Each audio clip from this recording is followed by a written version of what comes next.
Hey team, I'm Albert. Welcome back to the Microforge, and on today's video we're going to be talking about how to assemble and get the most out of your slice and slot MDF jigs. I'll show you how to put them together, some tricks for using the Score-O-Matic 10,000 as well as the other cutting jigs, whether you're using a hot wire cutter or a hobby knife alike. Now you might be asking yourself, what slice and slot?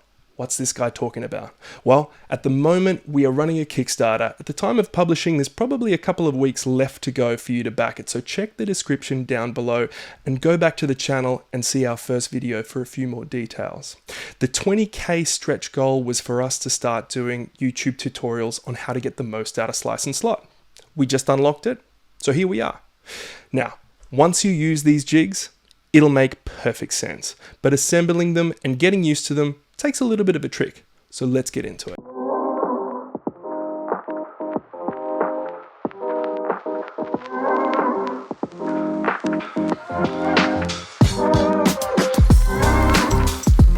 So the MDF jigs come with two sheets. Let's start with the Score-O-Matic 10,000. First, you want to pop out all of your pieces, so your two front faces, as well as the crossbars and connector pieces at the bottom of that sheet.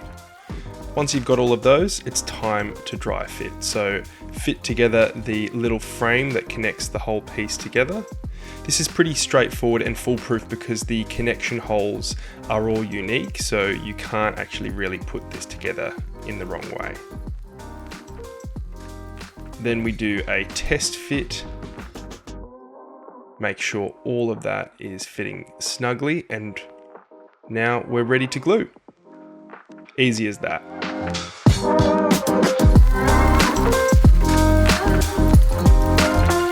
Once you're happy with your fit, go ahead and start gluing it. I'm going to use PVA glue because it has a longer lasting bond with the MDF when compared with super glue.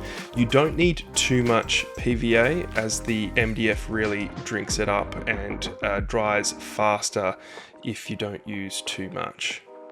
I'm being a little bit haphazard here with my application. I should have gone over with a brush just to spread that out a little bit better, but it still holds together well enough. Once you've glued both sides, I like to slide in a scrap piece of 10mm XPS foam.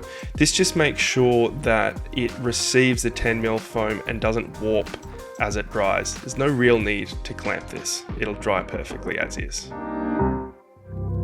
So let's go ahead and assemble the rest of the jigs. Now, first thing to note is that on the right hand side here, you've got all of the square connectors. Now, each jig gets one of these square connectors. Corresponding to each of the arches is also a flat connector, and that's generally in between the two arch pieces, so it's very hard to put these jigs together in the wrong way. In fact, the pieces are basically designed to only slot together one way for better usability. I just wanted to demonstrate quickly what those square connector pieces are actually doing. Now, when I first started making jigs, I just had a single point of contact, and what that leads to is a jig that's pretty flimsy and can deflect and warp over time. Once you add in these square connector pieces though, it essentially adds 3 points of connection, which makes it a much more rigid and stable connection.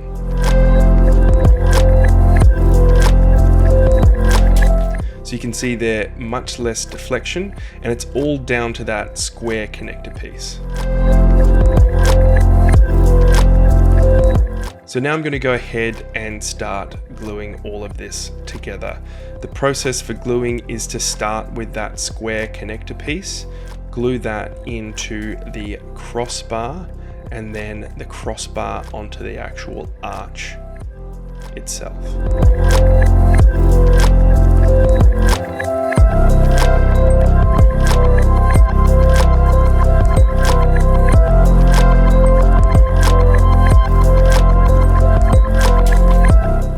make a little bit of a mess and put too much glue on, don't worry. What I tend to do is get a scrap piece of 10mm XPS foam and just run it through the jig itself. That should take out most of the excess glue, and then wipe that off or use a separate piece to, again, keep something 10mm thick in there whilst it's gluing, so that it is the exact height that you want the jig to be in the long run. Once you have assembled one of these arches, it's basically a process of repetition. I'll quickly speed up the assembly process so that you can have a look at each of the different pieces to see that regardless of the size, you're still connecting them in exactly the same way.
So once your MDF jigs have completely dried, there's one more preparation step that you need to take if you're using a hot wire cutter. It's these little tab points. Now, if you're just going to cut out using a knife, that's fine, this is good to go.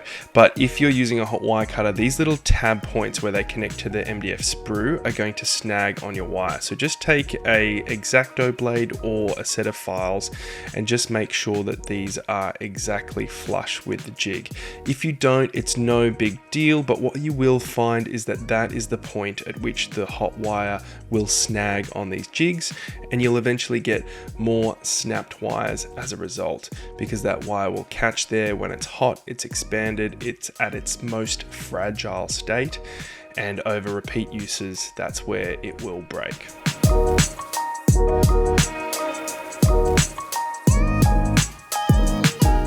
Now, I mentioned earlier that there have been 3 iterations of these cutting jigs, and I just wanted to explain the ideas behind them all. So, starting with version 1. This one was where it all began. It was the idea of slicing on the inside of that arch, but it was really inefficient to cut and ultimately would have been very heavy to ship and wasteful in terms of materials.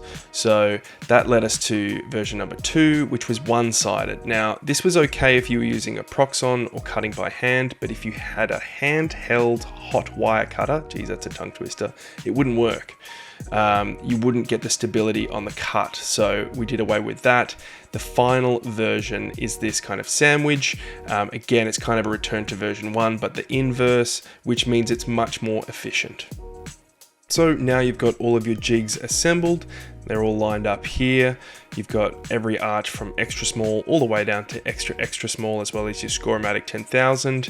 And in the time that it has taken us to glue all of these together, the Score-O-Matic is now set and pretty much ready for use. So let's go ahead and cover everyone's favorite jig, the Score-O-Matic 10,000.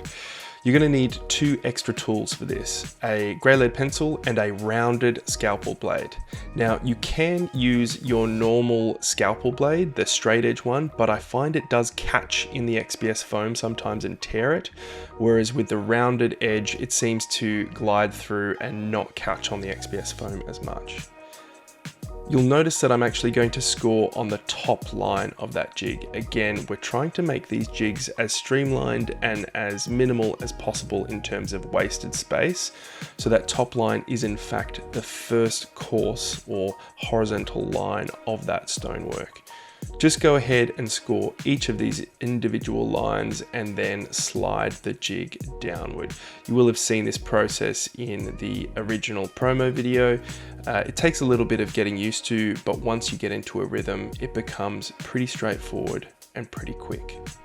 This is a double-sided jig as well, so you don't need to turn it over in the sense that you just flip the whole thing over and start carving on the other side.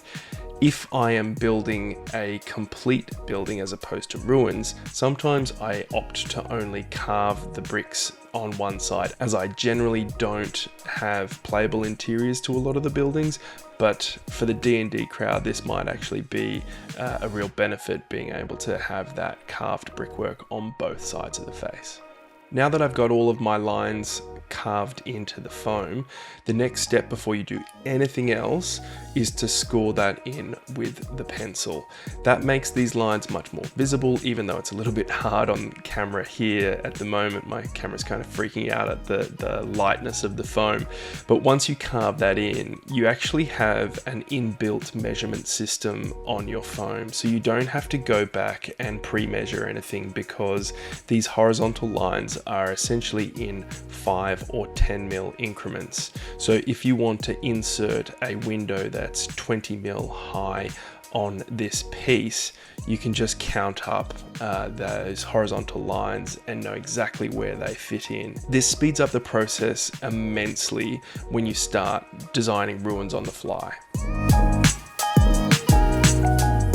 So now that you've got your horizontal lines scored in, the next part is to select the correct jig that you want to use. Now each of these jigs has a size that is engraved on it, from extra small all the way up to extra large. I'm using the large here, and I'm just going to trace around it with a thick texture to give me a good guide as to where to cut. Now obviously you can use a hot wire cutter, but I want to demonstrate for you guys that this system really works regardless of whether you have access to a hot wire cutter. You don't have to be too precise with these cuts, and that's why I like to use a thick marker to kind of give me that tolerance in terms of where I can actually get away with cutting. You definitely don't have to be precise around the arches. It's really just making sure that the foam is cut the whole way through. So rip that piece out. You can almost snap it out once you've cut most of the way through, but keep that offcut. That'll come in handy in a few moments. So I find my jig and I match it to the size piece. I probably should have shown this in reverse order, but that's the joy of filming for the first time, I guess. So I know that that piece is the large because I printed it out, and the file naming convention has all of the 3D printed objects matched to their corresponding jigs. Just take a second. I'm not sure if it's showing up on camera, but the detail on these prints are just fantastic.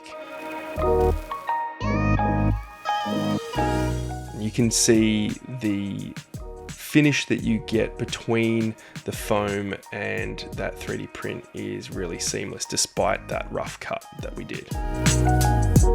Now, let's talk about the culvert. How does this culvert go in, and how does it match up to that jig? So you'll notice on the jig, you've got a little etched line at the bottom of the curve of each arch. That corresponds to the culvert.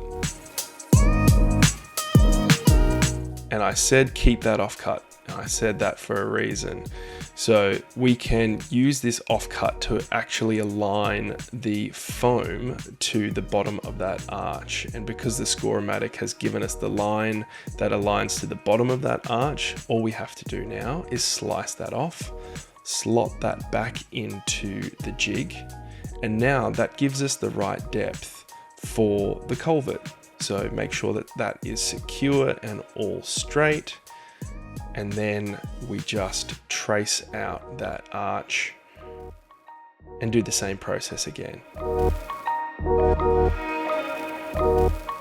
So again, I don't need to be too precise with the cuts. Just make sure the blades go on the whole way through and then snap out that piece. And now your culvert just slots nicely in. Very straightforward. So for the price of one jig, you're actually getting 2 jigs. We wanted to make these jigs as streamlined as possible so that they can perform multiple roles. The final thing that I wanted to point out with these jigs, you might see some pieces that don't look like they fit any of the jigs when you hold them up against them. This guy is the extra small. Now, he doesn't look like the extra small. He kind of looks like he should fit in this extra large, but he doesn't. But trust the naming convention. If you take out your extra small, you'll see that it's in fact repeated 3 times to get the profile of that window. So there might be a few corner cases where you have to think about what the actual files are named as, or look at the profile of the inside channel essentially. So the way that we deal with this is we just take that extra small and slide it along and trace out those 3 arches. Again, we don't need to be super precious with the way that we're chopping these arches out. You have a little bit of tolerance in the way that the pieces fit into the foam, so you can be a little bit rough even with these smaller cuts. And this is really, I think, the strongest benefit for slice and slot. Yes, you can do these big grand archways and windows, which are fantastic and fit really well for gameplay, but from a hobbying perspective, one of the biggest pain points I've always had is trying to carve accurate small windows and small details into foam and not have it look terrible. So that's for me one of the biggest benefits.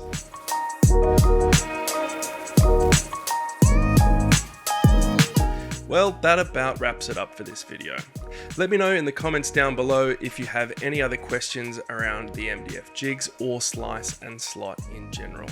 The plan is for next video to take a little bit more of a deep dive look at building your first ruin using slice and slot. So stay tuned for that one, and in the meantime, have fun hobbying.